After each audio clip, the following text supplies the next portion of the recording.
Good afternoon and welcome to Koze's Corner. I am your host, Prophetess Koze Long, and I am going to open up my show as I always do, and that's bringing some awareness to Alzheimer's Association. There are 5.2 million people affected in the United States with Alzheimer's disease, but you can help with donations. If you would like to donate or you like to join our team, it's the Eyes of Rose at AOL.com. We do have an Alzheimer's Walk coming up August 24th. We are counting down. I am so excited. My team here is walking with me, and we have a team of about 11.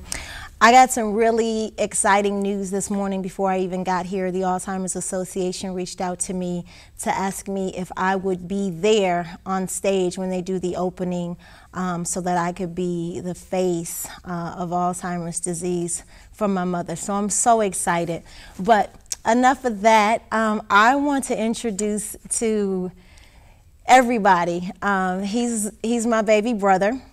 I adopted him I don't even want to tell you how long ago.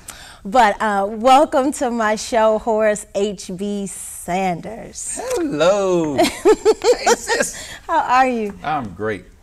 Great work with doing the foundation with the Alzheimer's disease. Thank you so much. I'm so excited. He's been keeping me laughing since like '97. So. Just even before the show started, he has started saying little crazy stuff. So I'll just be kind of referring back and forth to that. Tell my audience what the HB stands for.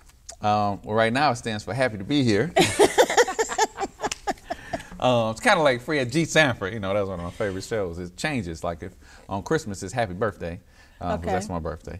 If you're talking to my sister, it's her brother. Yeah, brother. Right, that's right, okay. At church, it's Holy Bible. When I'm hungry, it's hash browns. When I'm working out, it's whoo-wee. Lord have mercy. I'm telling you, if you guys have never seen Horace perform, you have missed out. Yes. Like I said, it's amazing to have somebody that, and everybody thought we were brother and sister that never knew, because they say we look so much alike. So that goldenness, look at it. I think that's what it is.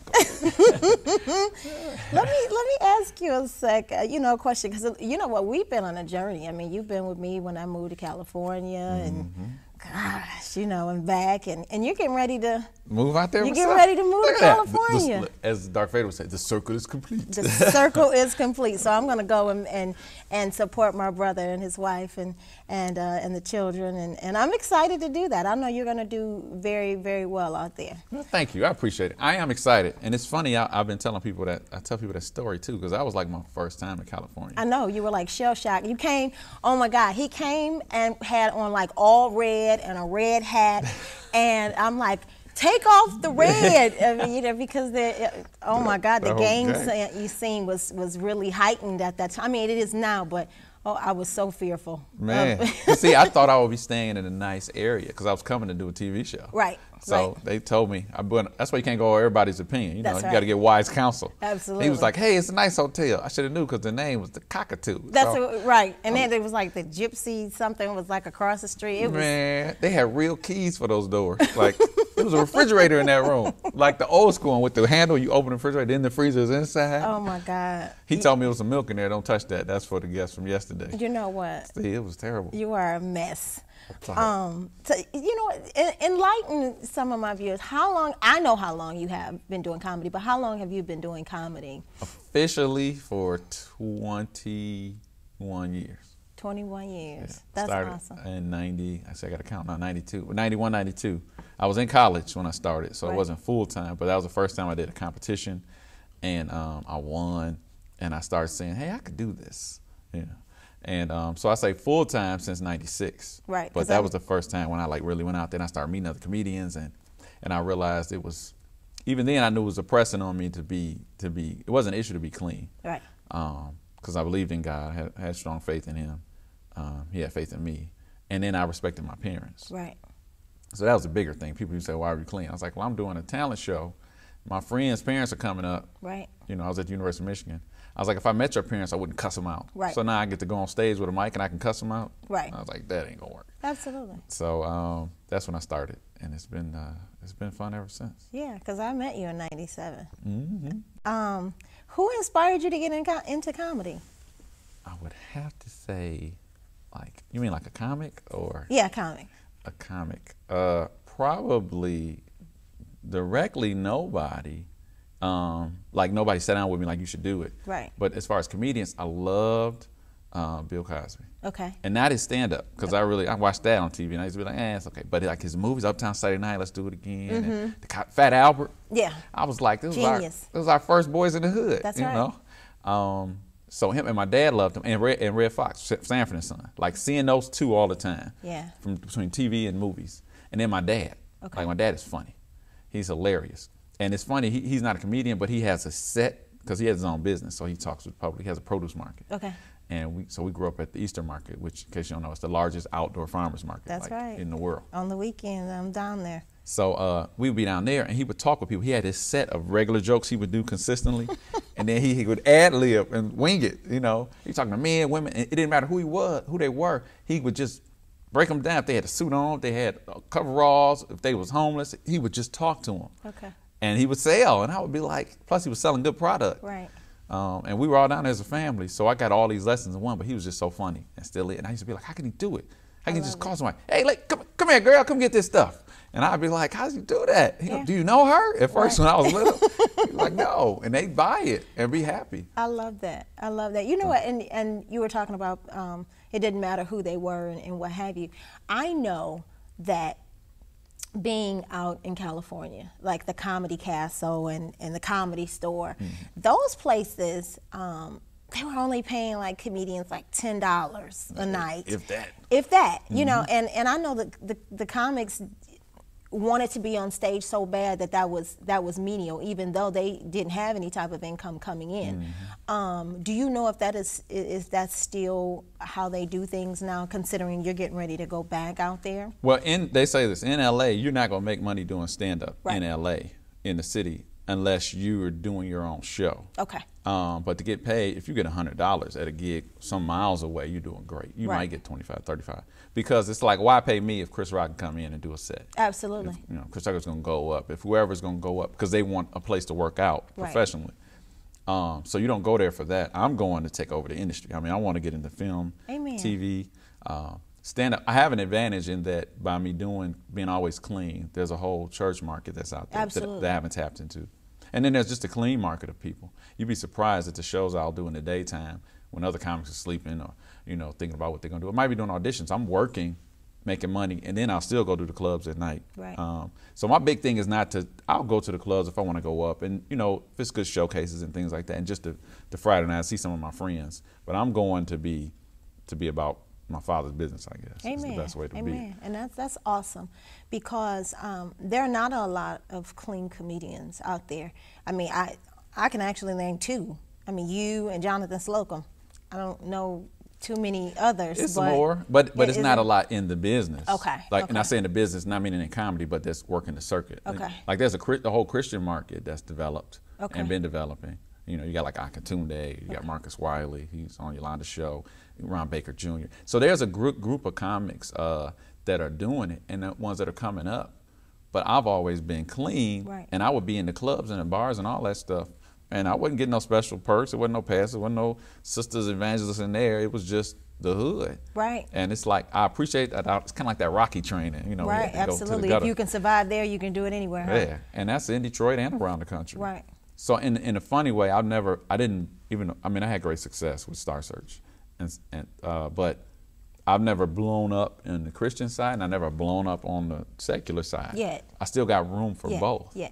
You know, and so I think when it happens, Okay. it's coming. It's coming. Oh yeah. It's coming.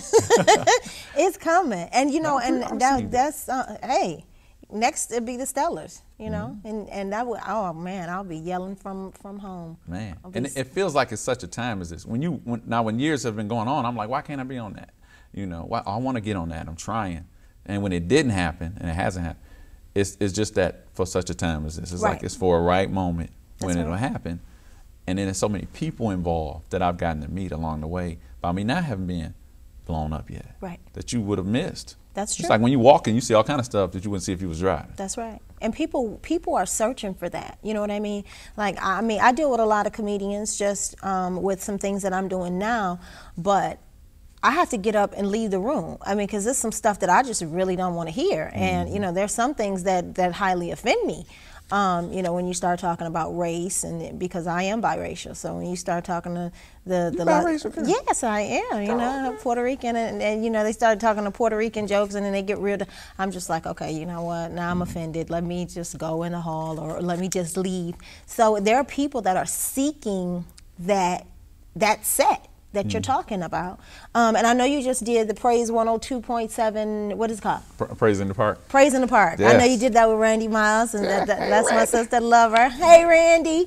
So tell me, what do you have upcoming? I know you said you're doing something here recently. Sunday I'll be at Impact Church, Impact Ministries with Pastor Keenan Knox. They're doing their Oscars Sunday. And he has a different kind of ministry. It's very impactful, which is the name. But right. Like he's been doing a series last week. I think that they used Avatar as like the focus, and he's been doing this over the last 4 years. He'll pick movies because he loves movies, and he'll pull things out of it. He did Trading Places before, really? You know, and you pull things out of it. I think with the Oscars, it's like the big thing about culmination of awards and what we do. But with the whole Star Wars thing too, I'm your father. I mean, he's able to pull a message out of it, and I love movies. I mean, I can quote movies all day. Yeah, I know. Yeah. Got a lot of movement out, boy. So it's funny to see him do that. And even with that, we've known each other for a while. His wife went to school with me. And to see you go in circles, like all these little circles where you like, hey, I know them. And when you know it's God, right. You see, my friend said, God is always doing something. That's right. It's just us asking to be privileged to see the things he's doing. He's speaking to us through everything. That's right. You have to catch him at the whisper. I tell people that all the time. He's not going to bang the door down for you to get the message. And he's not going to say, Horace, I'm talking to you, or I'm trying to tell you something. You know, it's at that quiet time where, you know, where he's trying to tell you something. Yeah. God ain't Family Dollar. Welcome to Family Dollar. All your activities are being monitored. Are you okay? Please respond. Like that. No, that's the no. You know, that's the God's voice in everybody else's head and how they portray him. But no, it's not even like that. I think if God came to me like that, I probably would run into something, or, you know. Hurt yourself. I'm driving, God. Why are you talking to me like that? You know, and I was thinking, I said, I should have him do a set. But then I thought about it. I was like, that's not, I mean, it's just you to be you. You know, the funny thing that I always hear people say, oh, you sing me something. No, I'm not going to do that. You don't do that to other people. Right. You're a plumber. Where your thing at? Come on, fix this faucet. Right, but people do that to you all the time, don't they? Either that, they ask you to do it, or they want to tell you a joke. And the worst is when it ain't even a joke. They just say, you make it funny. Throw somebody some hamburger. Make that taste good. Like, I'm just standing here. Okay, thank you. I appreciate it. Oh, you're so helpful. Oh, God. I love it. Or somebody that tells a joke and it's not. They give you the punchline, or people that tell the joke and laugh at themselves. Speaking of which, you know, when you get on stage, and I've seen a lot of comedians do this, and I don't know if it just takes them by surprise or the reaction from the audience takes them by surprise. But have you ever had a time where you told a joke and you just broke character and started laughing yourself? Oh, yes. Yes. That's kind of a little staple for me.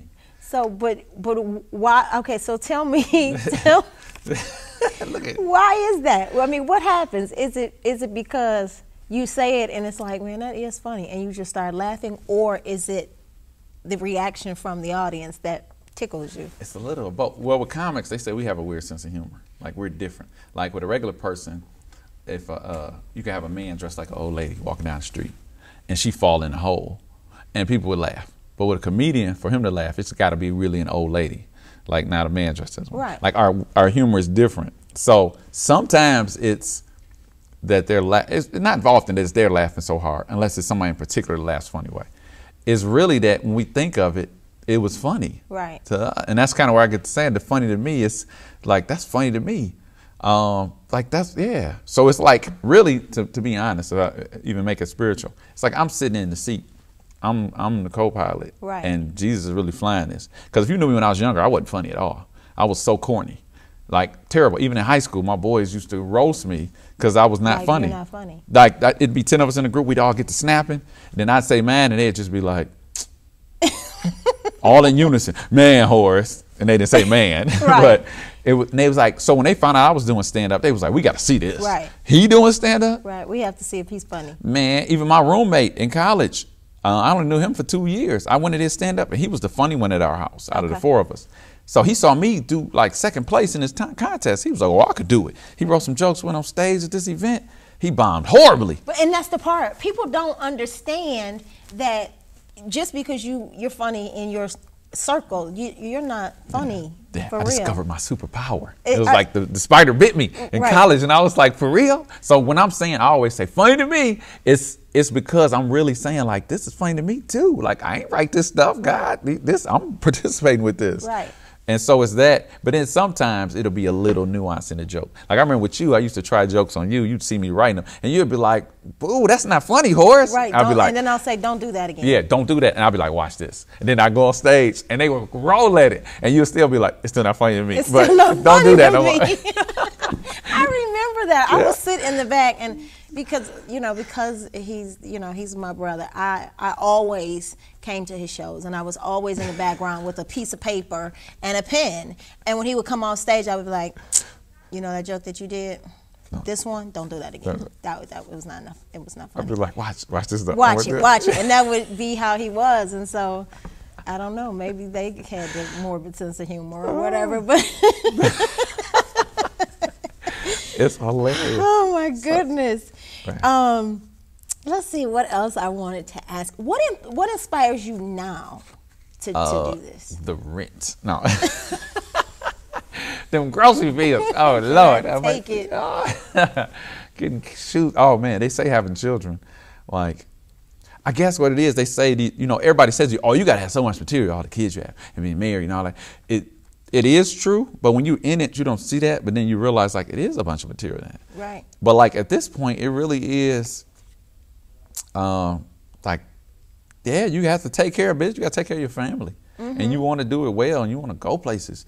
And it's like everything requires money. I'd be like, hey, man, rent wouldn't be so bad if it wasn't 12 months. Like, who came up with this, Lord? Like, exactly. Make it 6 months. I'll be and straight. Then go to something else. Yeah, right. Like, spend these months and keep the rent. But I say a little of that, and the other part is really trying to find even funnier. Because anybody can be funny. Well, most people can be funny once if you're a stand-up. Right. And people will like you if you're funny once. And they see you again. You lose a lot of people if you got the same set, you're not as funny. But even twice, people are real fickle. They real short. You get your fans that stick with you, but people want to hear the newest joke. Absolutely. And they like singers. If I go see Anita Baker, I want to hear her do Rapture. I want to hear it been so long. I want to hear the songs I know. Right. Don't do the new album yet. Right, because I don't know that. Yeah. And I can't sing with you. Right. But with comedy, you do so. I heard that last time. You got to bring the new. It's got to be new out every time. And if it ain't all new, you got to mix it in so that they feel like it's new. Absolutely. How do you deal with hecklers? I roast them. See, and it's harder for me. I get challenged because I never cussed, but I didn't have a set with hecklers when I first started. Right. The first 4 years. And I couldn't, I would see other people roll and I'd be like, it ain't really me. And I thought you had to cuss to do it. Right. So one day I remember we were at Coney Island. If you're from Detroit or ever been here, you know Coney Island. Right. So we'd go there after the hours and after the show at 2 o'clock and kick it, talk about each other, the comics. And one day I was like, I'm tired of them talking about me. And I just started hitting them back. And they was like, okay, Horace, okay. And so I got practice at it because for some reason, I think it's because I looked young and then being light skinned, they think they can intimidate us. Right. You know what I'm saying? They would challenge me from the stage and I would be like, forget that. And so once I found out how to do that too, 2, 3 quick ones, they shut up. And everybody be like, ooh. Right, because people, they think that they're helping your show or trying to get attention. They want to be funny too. They want to be, exactly. But will never have the guts to get on stage to try and work that out. And I've seen comedians, the circle that we run in. But I've seen comedians just go in, and it's not even a person heckling. They just start off going in on the person. I don't like that.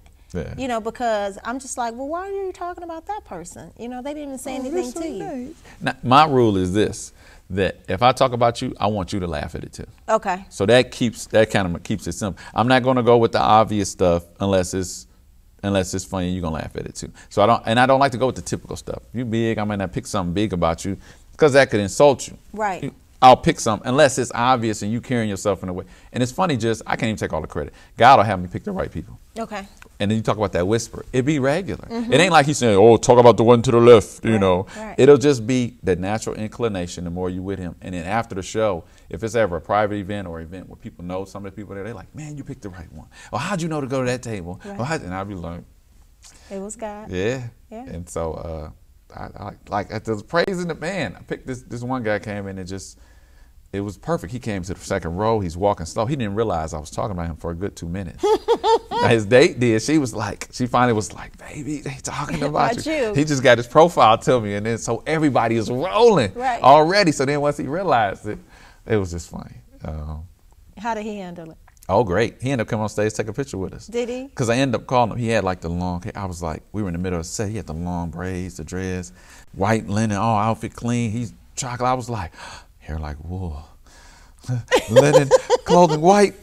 I said, it's Jesus. He's here. Oh, my God. Is that what Randy was talking about? Oh, man. My goodness. And so I wrote that for the rest of the show. Every time we came out, I was just asking, like, Lord, I always wanted to know.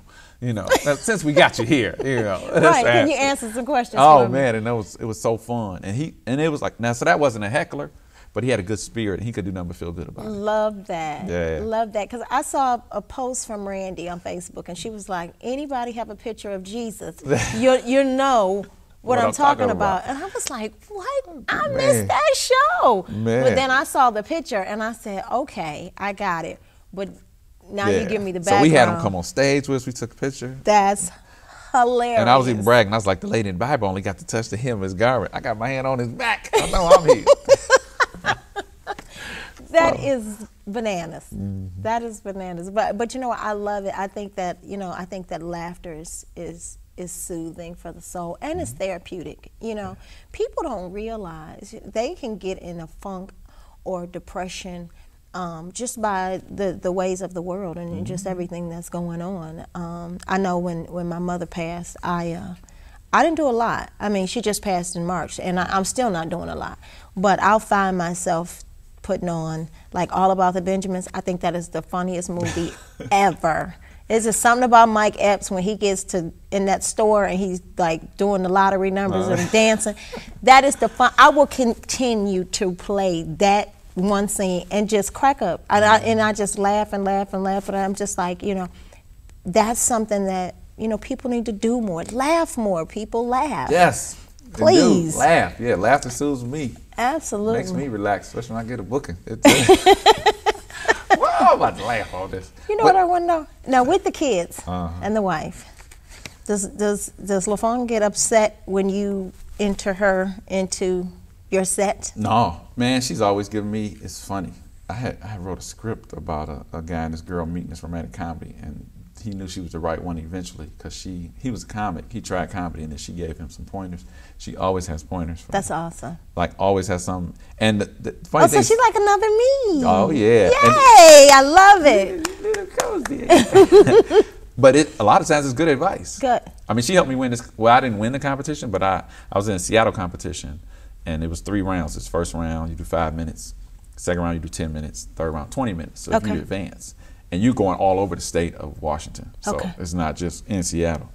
So I killed in the first round. Second round, I did well too. I just wanted to make sure I got to the finals. First 2 nights, I didn't do well. I couldn't realize what it was. How could I go from great to Right. And she just gave me a little piece of advice, you know, because she knew me. She's like, when you're pausing in between sometimes, I said, we know that's you and your little goofiness, but the audience thinks you're not sure where to go. Right. Because they're from Seattle. They don't know, you know, they don't. It rain all the time. It's cloudy vision. She was like, just fill it in with one of the little one-liners. Right. I did that the next night, came in first place. Awesome. So something as simple as that in jokes. And she loves when I talk about her, especially if it's funny. Or the kids, or when they do something wrong to us, oh man, please. Like one of our daughters, she was, got in trouble. Oh, I took all that to the stage. I love it. I'm like, oh, you gonna talk about me and think that's okay? Right. I'm about to show you. Right, and I'm gonna do it in front of a whole lot of people. You think you got friends on Instagram. Watch right. I love it. Now let me ask you a question. What have you wanted to do that you have not done yet? Films. Film. Yeah, being in film, major film, and Okay. writing them Okay. and producing them. I definitely want to do that. Okay. I've met Bill Cosby. I would love to work with him. Were you starstruck? No, but I guess a little. It was more like, oh, this Cosby, because he was so Right. cool. And he right introduced me, and it was like I was in the fraternity. Okay. Comics, even though I just had Sinbad called him for me because we were in the same city. He was like, hey, I want you to let him come in and meet you. Okay. So it was like, I'm still like, my dad loves you. I'm Right. like, we grew up watching you like on every film, TV show, every kind of screen you could think of. Absolutely. So he was just so cool. Okay. And he's fun. He's the funniest person I've ever seen live. Yeah. Like, for real. Like I said, I didn't think the shows was that much when I would watch them, but to see him live, his material, his segue could be my closer. Like he's just such a master at it. Yeah. I think that would be somebody. Bill Cosby, Red Fox, Stevie Wonder, and like Frank Sinatra. I mean, because I traveled on the road singing for 14 years. Yeah. And I tell, when people get starstruck, I'm like, I'm a star. I'm not doing that. But if I were to meet one of those four, I probably would you would have to pick me up off the floor. I mean, I would literally lose it at that particular time because they were so instrumental. And I'm Richard Pryor, of course. Yeah. I had an opportunity to meet him, but he was, already ill. And I was just in awe. Froze. It'd be like Florence used to be on Good. When Billy D. Williams. But the funny part is when he came on there and she was like, you are fake look-alike, and she went into the whole little thing, and then when she found out it was him, that was just it. Right, So funny. yeah, I mean those are some classic shows. You should get into writing shows of that genre. And it's a couple of them I want to remake. Yeah, bring that stuff they back. do. Don't tell anybody. Okay, I won't. Yeah, because I don't want anybody to steal it. Okay. Yes. Right. The what's his name? Swiper, no swiper. Swiper out here. Yes. That's how you know you have children. Too late. That's how you know you have kids, when you start quoting Dora the Explorer and those little things. Hilarious. Now, how would somebody reach you? Because I know you're getting ready to move to California, but if they wanted to reach you, how would they reach you? They can reach me by railway. No. I just sang that song at the family reunion. Railway. Just get here. Just book me. You can go online. Okay. I'm on Facebook. A lot of people use that. I'm on Twitter and Instagram, Horace HB Sanders. So Okay. it's at Horace HB Sanders. That's Twitter? Yep, Twitter. Okay. The Instagram is Horace HB Sanders. I'm not sure what goes in front of that. Okay. I'm using it, but I don't know how to do it. I understand. Like my daddy with the internet. And you have a website? Yes, website is www.horacehb.com. Okay, so Horace, HORACE, Yes. Okay. Or you can Google me if you're lazy. Just Google me. I say that people go on Google me. I'm famous. Okay. No, but it's funny stuff. You'll get videos. You'll get YouTube picture clips. Okay. Yeah, and I'm really excited. I'm excited to be here too. I'm excited. I like the name too, Cozy's Corner. It's like a cozy corner. Right, it is, just me and you. That girl is right. That's powerful. My brother, I mean, I love him dearly, and everybody go out and support him. Tell me where you're going to be again this Oh yeah, Sunday, Impact Church. Impact Pastor Church. Keenan Knox. Where right is in that? Detroit. It's located Impact Church. I don't know. He the doesn't address. know the address. Yes. Impact Church. Yeah, So Impact. Google that. Look it up. Impact Church. It's all online. Go to my Facebook page, Horace HB Sanders. Right. It's plastered all over there. or go to my Facebook page, Prophetess Long, and I'll make sure that I have it up. Oh, look at that prophetess. I'm going to get him later by not having the information. You should have knew I didn't have the information. My baby brother, not prepared. I'm But sorry. yeah, it is what it is. I'll always have your back. No, thank So you. when are you leaving? We're leaving the end of August. Okay. In time for school. And with this move, it's different because the kids are all involved. Okay. And they have talent too. Are they excited? Oh man! And now I'm telling you this: it's not just for me moving. Okay. I mean, one, I gotta say, my wife is very talented. She has her own face painting company, Mm-hmm. Balloon Twisting. She is the artist. Like I even go out on jobs with her sometimes because she'll be booked a lot. Okay. And I learned how to do it. One, it's a time for us to spend time together. And Absolutely. two, and keep that money in house. Absolutely. But it's so fun. Like it's therapeutic to just be helping kids. And we did like the adults, the mentally challenged adults. Yes. And we've done a diabetic picnic for the kids. And so we get to be around a lot of people that don't have that are suffering or dealing with a lot of stress. And that brings, be a blessing to them. Yeah, absolutely, because that brings happiness into that day. I love that. I love it. And wait, tell me her face painting again. What is it? Oh, it's trading-faces.net. www.trading-faces.net. Okay, please support my sister-in-law as well. I know that it's been a pleasure, having you here. You have me laughing as always. You're funny. I want to, I guess, because you're going to be here when, to the end of August? Almost the end, like that last week. Okay, so then I might be able to get you to join my team and come out with For the the walk. walk? Yeah. The 24th? Yeah. I'll check on it. That Okay. might be like right on the cusp. I like saying cusp. What does it mean? Right at the edge, the precipice. I love it. Oh my God. Listen, if you have not seen him, I mean, this is our regular banter. We do this all the time, but I mean, he is really, really funny and has been. So please go out and support my brother, Horace H.B. Sanders, this week. What day? Sunday. This Sunday That's at right. Impact Church. What time? 11:01. At 11:01. That's what that's the time he picked. At 11:01 a.m. For Impact such a time Church as this. You on get the praise Sunday. on and you get to laugh. You get it all rolled into Uh-huh. one. So please go out and support him.